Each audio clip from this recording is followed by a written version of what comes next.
രമേശ് ചെന്നിത്തല നടത്തിയ ചർച്ചയിൽ പരാജയം എന്നുള്ളതാണ്. കെ സുധാകരന് സീറ്റില്ല എന്ന് ദീപക് ദമനം റിപ്പോർട്ട് ചെയ്യുമ്പോൾ ആ തീരുമാനത്തോട് സുധാകരന് തരിമ്പ് പോലും യോജിപ്പില്ല. മത്സരിക്കണമെന്ന നിലപാടിൽ സുധാകരൻ ഉറച്ചു നിൽക്കുകയാണ്. തനിക്ക് മാനസിക ബുദ്ധിമുട്ടുണ്ടാക്കരുത് എന്ന് ചെന്നിത്തലയോട് കെ സുധാകരൻ പറഞ്ഞു. അത് കുറച്ച് കടുപ്പിച്ച് പറച്ചിലാണ്. തനിക്ക് മാനസിക ബുദ്ധിമുട്ടുണ്ടാക്കരുത് എന്ന് ചെന്നിത്തലയോട് കെ സുധാകരൻ പറഞ്ഞു. ആശങ്കകൾ ഹൈക്കമാൻഡോട് സംസാരിക്കാം എന്ന് ചെന്നിത്തല പറഞ്ഞെങ്കിലും അത് ഏതെങ്കിലും തരത്തിൽ സമവായത്തിനില്ല, ഏതെങ്കിലും തരത്തിൽ അയയാനില്ല. കണ്ണൂരിൽ മത്സരിക്കുന്നെങ്കിൽ അത് ഞാൻ തന്നെയാണ് മത്സരിക്കുക എന്ന കെ സുധാകരൻ അദ്ദേഹത്തിന്റെ നിലപാട് ഉറച്ചു നിൽക്കുകയാണ്. പക്ഷേ സീറ്റ് കൊടുക്കില്ല എന്ന ഹൈക്കമാൻഡ് തീരുമാനത്തോടൊപ്പം ഇനി കെ സുധാകരന്റെ പരസ്യ പ്രതികരണം, വൈകാരിക പ്രതികരണം ഒക്കെ ഉണ്ടാവുകയോ അതോ അതിനോട് സമാധാനപ്പെട്ട് തീരുമാനത്തിൽ ഒത്തുപോകുമോ എന്നൊക്കെ നമുക്ക് കാത്തിരുന്ന് കാണേണ്ടതാണ്. അരവിന്ദ് വാർത്തകൾ ചേരുന്നു. അരവിന്ദ്, തനിക്ക് മാനസിക ബുദ്ധിമുട്ടുണ്ടാക്കരുത് എന്ന് കെ സുധാകരൻ പറഞ്ഞെങ്കിൽ ഇന്ന് ശല്യപ്പെടുത്താതിരിക്കുമോ എന്ന് സാധാരണ മനുഷ്യൻ പറയുന്ന ഭാഷയാണത്. പക്ഷെ നമുക്ക് അങ്ങനെ വ്യാഖ്യാനിക്കുന്നത് ശരിയാണെന്ന കാര്യം ഇവർക്ക് മുതിർന്ന നേതാക്കളാണ്. പക്ഷെ ഒരു കാര്യം ഉറപ്പാണ്, ചെന്നിത്തല സുധാകരനെ ഗോദാവരി ഹോസ്റ്റലിൽ പോയി കണ്ടു. പക്ഷേ ഒരു കാര്യം അതുകൊണ്ടുണ്ടായില്ല. അരവിന്ദ്, ലക്ഷ്മി, ചർച്ച പൂർണ്ണമായും പരാജയമായിരുന്നു. ഏകദേശം അരമണിക്കൂറായിരുന്നു മുതിർന്ന കോൺഗ്രസ് നേതാവായ രമേശ് ചെന്നിത്തല കെ സുധാകരനുമായി കൂടിക്കാഴ്ച നടത്തിയത്. കൃത്യമായി ഹൈക്കമാൻഡിന്റെയും സംസ്ഥാന നേതൃത്വത്തിന്റെയും നിലപാട് രമേശ് ചെന്നിത്തല കെ സുധാകരനെ അറിയിച്ചു. പക്ഷേ താൻ സ്വീകരിച്ചിരിക്കുന്ന നിലപാടിൽ നിന്ന് ഒട്ടും തന്നെ പിന്നോട്ട് പോകുവാൻ കെ സുധാകരൻ തയ്യാറായിട്ടില്ല.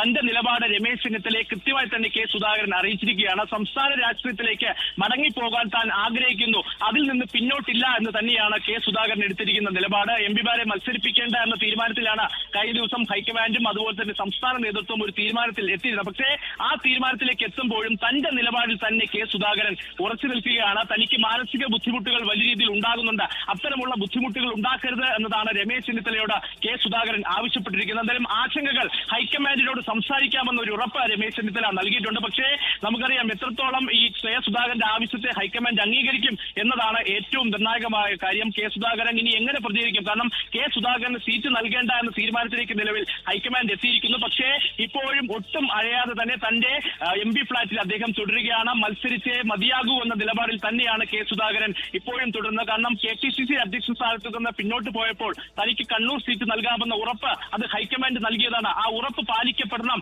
എന്ന് തന്നെയാണ് കെ സുധാകരൻ ഇപ്പോഴും. ചെന്നിത്തല നടത്തിയ ചർച്ചയിലും ഒരു സമവായമായിട്ടില്ല. അദ്ദേഹം മത്സരിക്കാതെ പിന്നോട്ടില്ല എന്ന നിലപാട് ഉറച്ചു നിൽക്കുകയാണ്. ഇനിയിപ്പോൾ എന്താണ്, ഇനി മത്സരിക്കാൻ അനുവദിക്കുന്നില്ലെങ്കിൽ MP സ്ഥാനം രാജിവെക്കോ എന്നൊക്കെയുള്ള ഭീഷണി മുഴക്കോ കെ സുധാകരൻ എന്നറിയില്ല.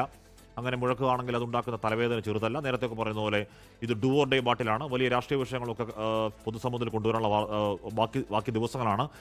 ലോകത്തെവിടെയായാലും ഏത് സമയത്തും 24 വാർത്തകളും ഓഗ്മെന്റഡ് റിയാലിറ്റി പാക്കേജുകളും എക്സ്പ്ലെയിനറുകളും വിശദമായി കാണാൻ ഞങ്ങളുടെ YouTube ചാനൽ നിങ്ങൾക്ക് സബ്സ്ക്രൈബ് ചെയ്യാം.